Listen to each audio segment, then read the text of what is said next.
sklone sudjelovati u kauzi sluge Božjega Josipa Štadlera. A biskupa Ratka Perića, umirovljenog mostarsko-duvanjskog biskupa, najbolje najaviti njegovim riječima. Rekla sam, po stilu prepoznatljiv i jedinstven. Od puno poglavlja koje imamo u ovoj knjizi, na početku možete pročitati jedno pismo, kako to već monsignor Ratko piše.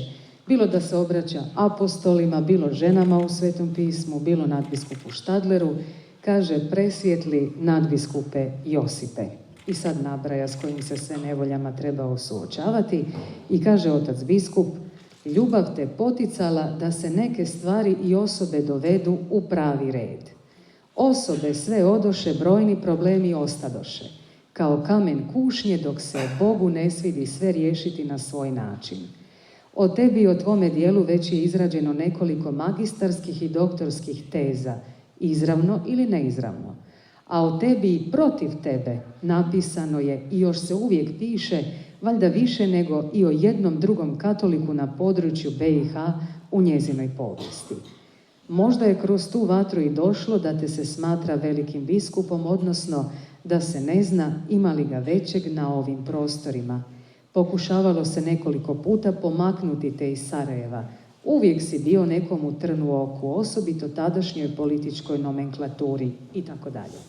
Molimo se Bogu da te ova partikularna crkva što prije ugleda sa aureolom blaženika. Ali mislim da će autentičnost ovim riječima ipak dati sam autor. Oče biskupe, izvolite.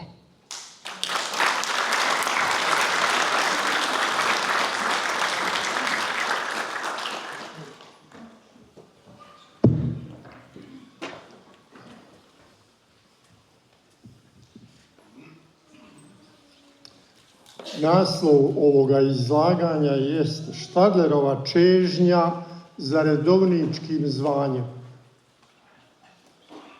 Nadbiskupe Dražene, kardinale Josipe i svi nazočnici od partera do galerije. Danas, 3. prosinca, slavimo spomendan svetoga Franje Ksaverskoga, prezbitera, Isusovca, misionara 16. stoljeća.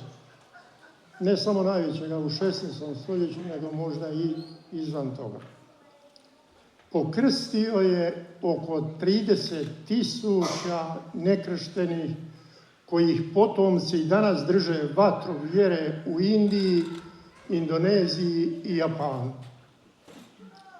Desnica kojom je krštavao čuva se u crkvi Il Gesù u Rimu, gdje je pokopan sveti Ignacije Lojolski, a rimski bogoslov i zagrebački svećenik Josip Štadler godinama od srpnja 870.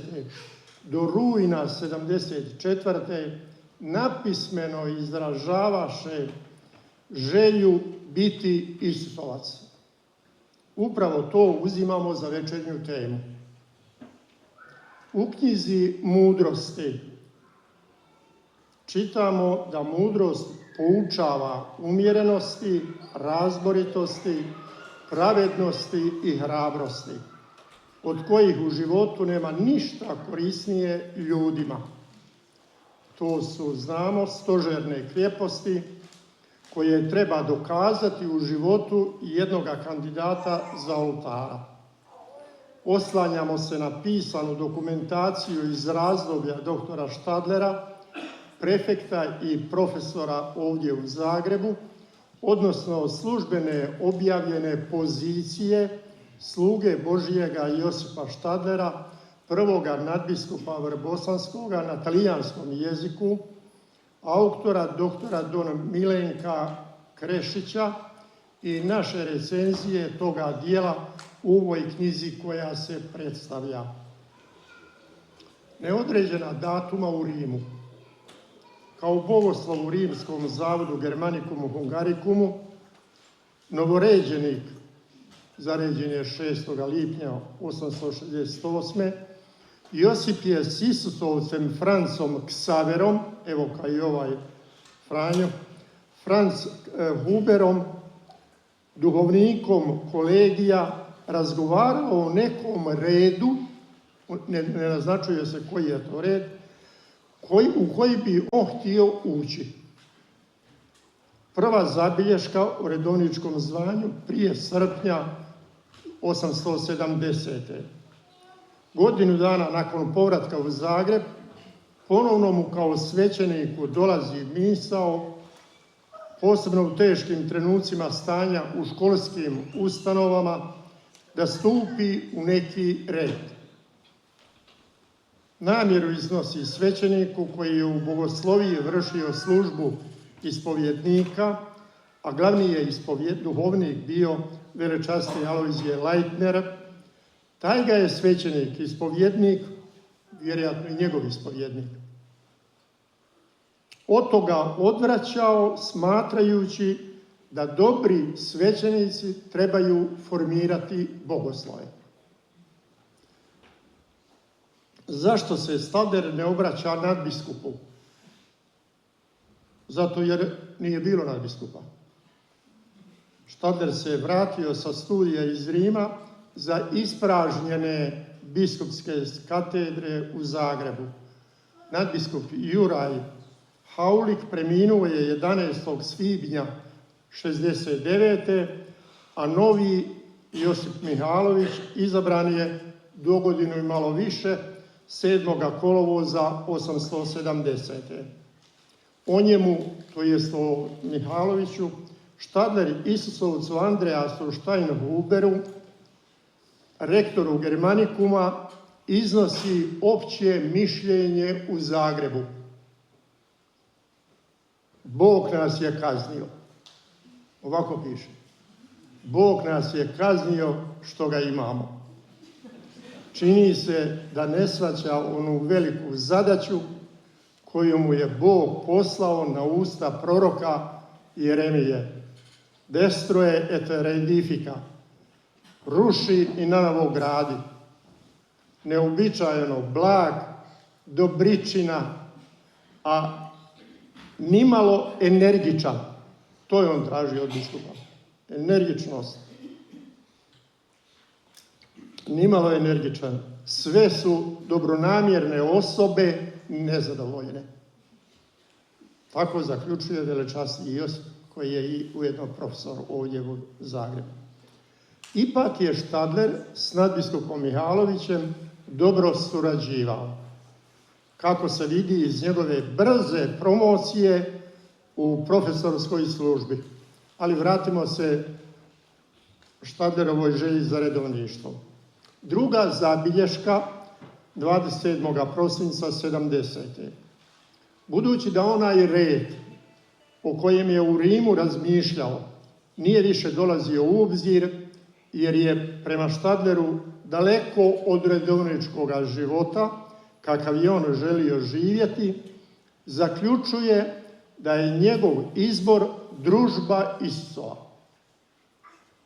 O tome izvješćuje oca Hubera, duhovnika u Germanikumu, 27. prosinca 70. Smatra se nedostojnim družbe, ali obećaje da će s pomoću Božjom biti poslušan član i da će družba u njemu naći onoga, citat, koji će stalno nastojati milošću Božjom da postane onakav kako se to traži. Razlog za njegovo stupanje u družbu Isusovu jest želja za savršenijim životom, koji, prema njegovom mišljenju, ne može ostvariti u zagrebačkom okruženju gdje živi. Treća zabilješka 29. prosinca isto 70. napisana duhovniku Huberu. Opasnosti su velike, prekomjerne.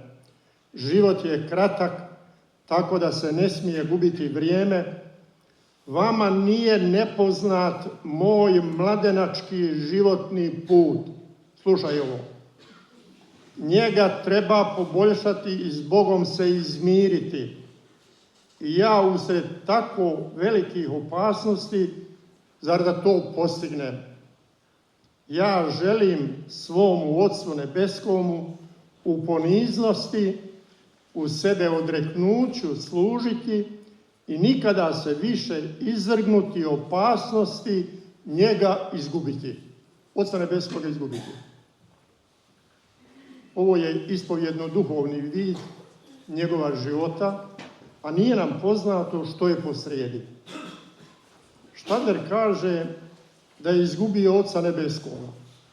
Bilo bi sukladnije s Biblijom reći Otac je nebeski izgubio njega, sina. Sin je izgubljen, kako kaže Luka u 15. poglavlju. U istom pismu Štadler pretpostavlja da će biti problema s nadbiskupovim dopuštenjem s razloga što je bio školovan na račun nadbiskupije. On će, čini se, pitati nadbiskupa za dozvolu kada primi pozitivan odgovor od družbe Isusove. Umjesto obrnuto da prvo pita nadbiskupa, pa onda piše družbi. Osim toga, pitamo se kako ne može služiti Gospodinu u poniznosti i sebe odreknuću u Zagrebu. Prva molba generalu nepoznata nadnevka 871.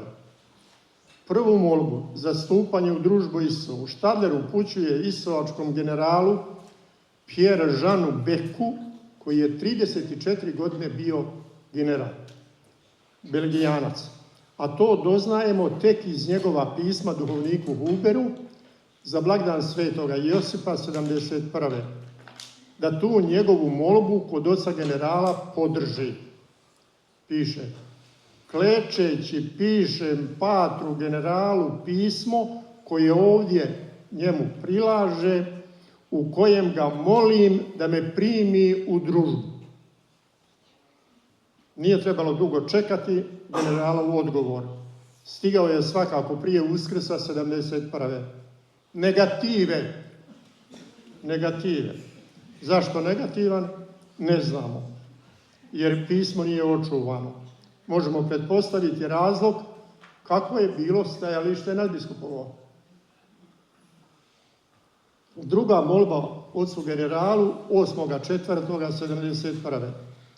U predvečerje Uskrsa, koji se te godine slavio 9. travnja, Štadler šalje molbu generalu i jauče: o patre, riječima vam ne mogu izraziti svoju bol, a najviše me boli to što su moji grijesi uzrok tome da me niste primili.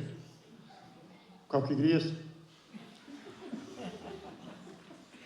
Koji su to grijesi, ovdje se ne precizira. Neuvjerljivo je tumačenje nekih autora da su ti grijesi Štadlerovo nezadovoljstvo u tadašnjoj službi prefekta u Sjemeništu. On o tom stanju u Sjemeništu, odnosno bogosloviji, piše ocu generalu ovako: svugdje su mi razapete mreže, svugdje postavljene zamke, tako da bi jedan svetac morao drhtati u takvim prilikama, a što bih rekao ja, jadan grešnik. Iz ovoga bi se dalo zaključiti da je veličasni Štadler mislio s kim si, takav si. To jest, ja sam s nesavršenim bogoslovima, zato sam nesavršen. A kada budem sa savršenim Isusovcima, bit ću savršen. Neznana datuma 1871. dolazi i drugi generalov odgovor, također negativan. Treća molba generalu 22. ožujka 72. Štadler želi biti primljen u družbu, budući da je pater Huber umro 71. Ovaj put kandidat upućuje molbu posredstvom rektora Steinhubera, očekujući njegovu preporuku kod oca generala. Bijaše uvjeren da ima zvanje za Isusovca, premda ga, kako piše, bijaše nedostojan toga zvanja. Međutim, 14. svibnja 72. i treći generalov odgovor bijaše negative. ali Štadler ne posustaje u svojim molbama. 4. molba od provincijalu u Austriju, 14. svibnja 72. Istoga dana, kada je njemu pisao general, Štadler se posredstvom prečasnog Fidelisa Höpergera, nekadašnjega profesora i duhovnika u Sjemeništu, obraća provincijalu Austrijske Istovačke provincije. Nakon nekoga vremena do Štadlera dopire glas da je primljen u družbu Isusovu, o čemu radosno informira rektora Steinhubera 14. svibnja 72. naznačivši mu čak da će 15. kolovoza te godine biti primljen u novicijat. Ajde, Bogu hvala. Jest, ali slušaj ovo.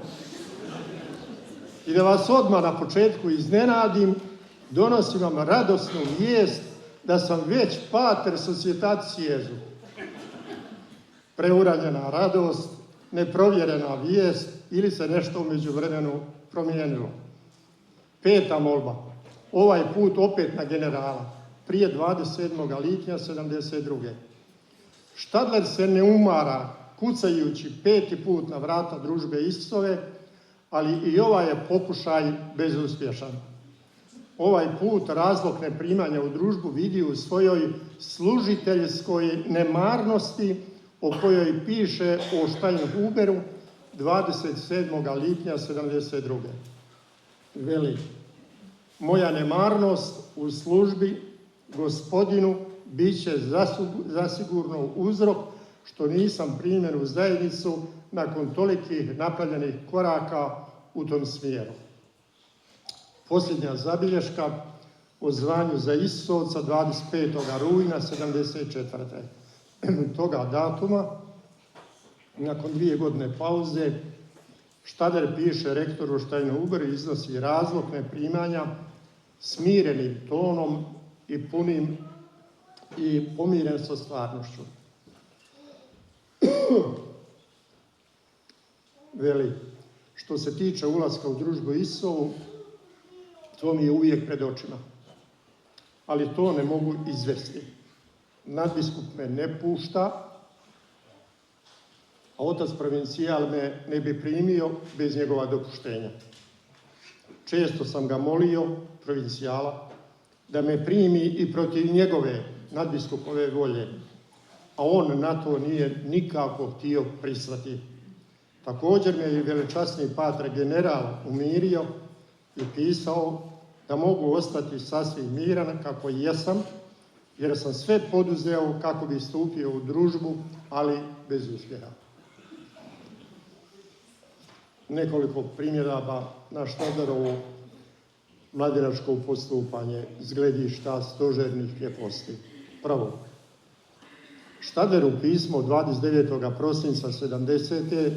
Huberu piše: vama nije nepoznat moj žalosni mladenački životni put. Slično i u pismu 8. travnja 71. ocu generalu navodi da ga najviše boli to što su njegovi grijesi uzrok tome da ga nije primio. Izričito govori o grijesima, a ne o nekim ublaženicama. Slabost, propust, nehaj. Koji to? Je li to nešto slično kao u životu svetoga Jeronima iz 4. i 5. stoljeća, dok bijaše također i on na studiju u Rimu, koji se kajao udarajući se kamenom u prsa zbog posrnuća svoje mladosti. Zbog posrnuća svoje mladosti. Ne znamo o tome. Isus je iz Marije Magdalene istjerao 7 đavola, preneseno svih 7 glavnih grijeha, pa ipak se njoj prvoj kao uskrsli ukazao. Drugo, Štadler je đakunskim ređenjem u Rimu 868. inkardiniran, to jest ustožeren, pripojen, učlanjen u Zagrebačku nadbiskupiju, prema kojoj ima kanonske obveze i prava, ne rezultira da se on ijednom napismeno obratio najprije svome nadbiskupu, bilo Juriju Hauliku, bilo nadbiskupu Josipu Mihaloviću, za pisano dopuštenje. Na jednom mjestu kaže, nadbiskup me ne pušta. Čak nakon što je primio više puta odbijenicu od oca generala, on se obraća nižemu poglavaru, austrijskom provincijalu, valjda da ga zagovara kod generala i da ga primi protiv volje nadbiskupove, ali uviđa da tako ne ide. Ovdje bi bila poželjna, prema sudu čitatelja, Štadlerova razboritost. Isusovački kandidat kao da zaboravlja onu rasti gdje si posađen, a cvjetaj gdje si posijan. Nemojmo očekivati da Štadler mladomisnik bude razborit, umjeren, pravedan i jak kao Štadler zlatomisnik. Evo ga na slici. Čovjek raste sa zadaćom. Treće, zagrebački nadbiskup Mihalović, kao što i Štadler piše, nije mu dopustio odlazak u družbu. To jest da nadbiskupija ostane bez takva perspektivna svećenika i profesora u odgoju i izobrazbi klerika. I to je važan razlog koji Isusovci poštuju. To u konačnici i Štadler poštuje, s time se pomiruje i jakost pokazuje. Evo sada pišem u zagradi. Kada je potkraj 50. godina prošloga stoljeća jedan hercegovački sjemeništarac, maturant, nakon 8 godina srednje škole, gimnazije niže i više, zamolio biskupa Petra Čulu da ga pusti u Isusovce. Biskup mu reče da ga pušta pod uvjetom, pogledaj, pod uvjetom ako ima sve odlične iz učenja i iz vladanja. Srećom imao je sve, pa je onda otišao u Isusovce i kandidat pokazao se i kao istovački profesor i pisac i kao provincijal i još je živ.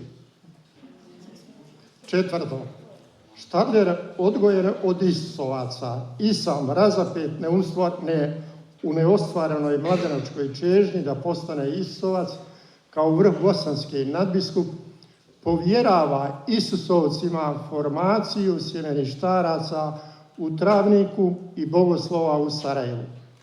Otac ga nebeski vodi svojim trnovitim putom, a on se dade voditi.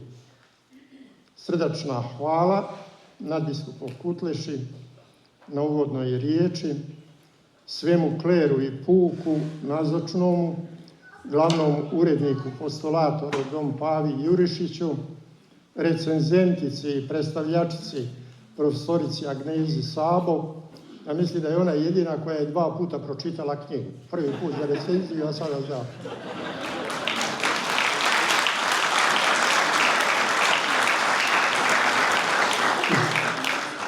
Dao milosrdni gospodin, isto tako srdačna zahvalnost vrhovnoj glavarici službaki Malog Isusa, sestri Anđi Vranješ, provincijalki sestri Emanueli, sestrama Zagrebačke provincije, moderatorici Tanji. Dao milosrdni gospodin da slugu Božjega Štadlera što prije ugledamo na oltaru, da nam bude ne samo uzorom u nošenju trna u svom tijelu, nego i pomoćnikom kod provjenosnoga Boga. Ostanimo budni u molitvi Gospodinu i raspjevani njemu naslavu. Hvala lijepo.